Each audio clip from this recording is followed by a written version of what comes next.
빛을 따라서. 빛을 따라서 매주 화요일 이 시간에는 서대문교회 최종태 목사님께서 말씀 전하십니다.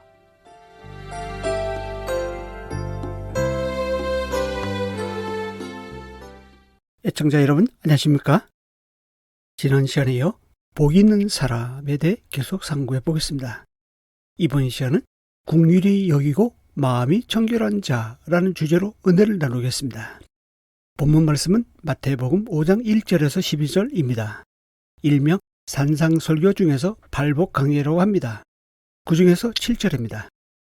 긍휼히 여기는 자는 복이 있나니 그들이 긍휼히 여김을 받을 것이며, 예수님은 심령이 가난한 자, 애통한 자, 온유한 자, 의에 주려고 목마른 자가 복이 있다고 선언하시면서 이어서 긍휼히 여기는 자는 복이 있다고 말씀하십니다.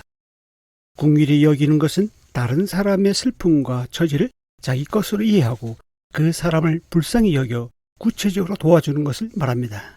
그래서 긍휼히 여기는 자는 사람에 대한 이해와 따뜻한 배려와 사랑을 가지고 있습니다. 우리는 줄이고 목마를 때 나만큼은 다른 사람을 긍휼히 여겨야겠다는 생각을 합니다. 그러나 막상 등 따시고 배부르면 금방 잊어버립니다. 도리어 그런 사람을 보면 그냥 지나쳐 버리기 쉽습니다. 말씀을 준비하면서 저를 돌아보니까 저 또한 긍휼을 입은 자 중에 한 명이더라고요. 초등학교 2학년 때 아버님께서 지병으로 돌아가시고 가세는 기울어졌습니다. 대학 다닐 때는 돈이 없어 예배당에서 몇 년간 생활해야만 했습니다. 여러 성도님들이 베풀어 주시는 사랑으로 굶지 않고 지냈습니다. 등록금이 없어서 그만 다녀야 하나 생각하고 있을 때 감사하게도 하나님께서 어느 기업가의 손을 통해 학자금을 공급해 주심으로 학업을 잘 마칠 수 있었습니다. 그래서 저도 긍휼을 입고 사랑을 입은 한 사람으로서 긍휼을 베풀고 사랑을 주려고 힘씁니다. 물론 저의 부족함 때문에 어떤 때는 굉장히 인색할 때도 있습니다. 돌아보면 후회되기도 합니다. 아무튼 있을 때 베풀고 잘해주는 것이 긍휼히 여기는 자의 태도입니다. 우리가 긍휼히 여겨야 하는 이유는 무엇입니까? 우리도 하나님으로부터 긍휼을 받았기 때문입니다. 하나님의 긍휼은 죄로 인해 죽은 우리를 살리셨습니다. 도저히 가망 없는 우리를 불쌍히 여기시고 독생자를 보내주셔서 십자가에서 죽게 하심으로 구원해 주셨습니다. 그렇기 때문에 우리 역시 다른 사람을 긍휼히 여기고 불쌍히 여기는 것이 마땅합니다. 특히 부부간에 서로 불쌍히 여기면 풀리지 않을 것 같은 문제도 해결됩니다. 우리가 하나님으로부터 어떠한 긍휼을 받았는지를 생각하면 우리 또한 다른 사람을 불쌍히 여기지 않을 수가 없습니다. 우리는 자기 자신에 대해서는 너무 관대한 경향이 있습니다. 반면 다른 사람에 대해서는 지나치게 인색하고 엄격합니다.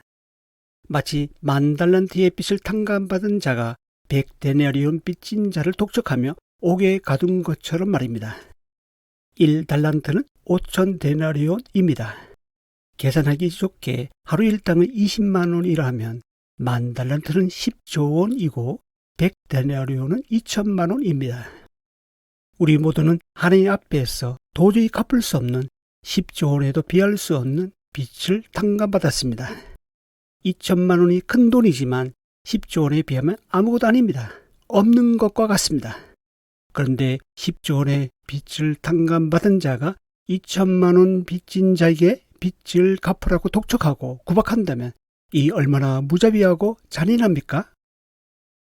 이런 자에게는 하나님의 긍휼이 없는 심판만이 기다리고 있을 뿐입니다. 예수님은 말씀하십니다. 내가 너를 불쌍히 여김같이 너도 내 동료를 불쌍히 여김이 마땅하지 아니하냐?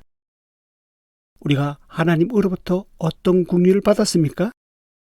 어떤 은혜, 어떤 사랑을 받았습니까?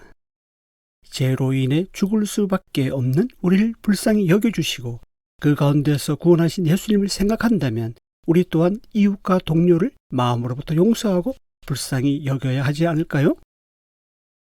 8절입니다. 마음이 청결한 자는 복이 있나니 그들이 하나님을 볼 것이며, 예수님은 이어서 마음이 청결한 자가 복이 있다고 말씀하십니다. 마음이 청결하다는 것은 한마디로 자기 생각이 없는 것을 말합니다. 사욕이 없고 두 마음을 품지 않는 내면적으로 순수하고 정직한 상태를 말합니다. 마음은 우리 눈의 수정체와 같아서 마음이 청결한 자의 눈에는 거룩한 하나님이 보입니다. 요즘 도심지에서는 하늘에 떠 있는 별이 보이지 않습니다. 너무 밝은 조명들로 넘쳐나기 때문입니다. 반면 캄캄한 시골 하늘에는 별이 많이 보입니다. 왜 이리 별들이 많은지 감탄을 자아냅니다. 심지어 은하수까지 보일 때도 있습니다. 이처럼 자기 생각이 없어야 하나님이 보입니다. 왜 믿지 않는 사람들이 구원받기 힘든지 아십니까? 생각이 많기 때문입니다. 하나님은 전도라는 미련 방법으로 구원하십니다. 복음은 세상의 눈으로 보면 미련해 보일 뿐입니다. 도무지 믿기지 않습니다. 그러나 여러 가지 생각을 내려놓고 청결한 마음으로 보면 하나님이 그제서야 보이기 시작합니다. 아직 믿지 않는 분들이 정말 믿고 싶다면 먼저 여러분의 생각을 내려놓으시기 권합니다. 내 생각이 옳은 것 같지만 다 옳지만은 않다는 것을 알아야 합니다. 내 생각과 하나님의 생각은 하늘과 땅의 차이인 만큼 다릅니다. 하나님을 내 수준으로 생각하니까 믿기가 어려운 것입니다. 내 생각을 내려놓고 하나님을 바라보면 하나님이 보이기 시작할 것입니다.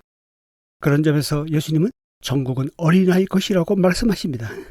어린아이는 상대적으로 어른보다 순수하고 마음이 청결합니다. 어린아이는 복잡한 생각을 하지 않습니다. 여러 계산을 하지 않습니다. 단순합니다. 그래서 예수님은 어린아이들과 같이 되지 않으면 결단코 천국에 들어가지 못하리라고 선언하신 것입니다. 마음이 청결하지 못한 사람은 백내장이 걸린 사람이 사물을 알아보지 못하는 것처럼 하나님을 하나님으로 알아보지 못합니다. 영적인 수정체가 흐려져서 하나님을 볼 수 없기 때문입니다. 이런 사람은 두 마음을 품고 있기 때문에 가진 염려와 불신과 죄의 종욕으로 시달립니다. 성도가 신앙생활을 해나가는 영역에서도 마찬가지입니다. 누구를 만나든 어떤 직분을 갖고 어떤 일을 하든 마음이 청결해야 합니다. 그렇지 않으면 성경을 읽고 예배를 드려도 하나님이 보이지 않을 수가 있습니다. 다윗은 밧세바와 동침한 후 선지자 나단이 찾아왔을 때 다음과 같은 시로 기도했습니다.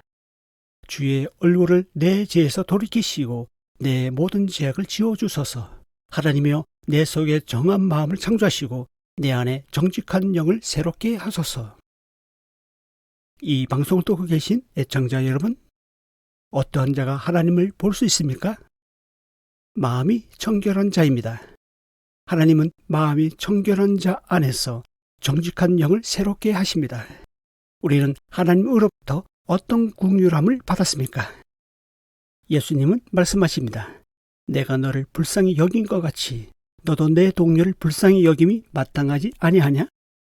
한 주간 긍휼히 여기고 마음이 청결해서 복이 있는 저와 여러분이 될 수 있길 간절히 바랍니다. 다음 시간에 이어서 말씀드리겠습니다.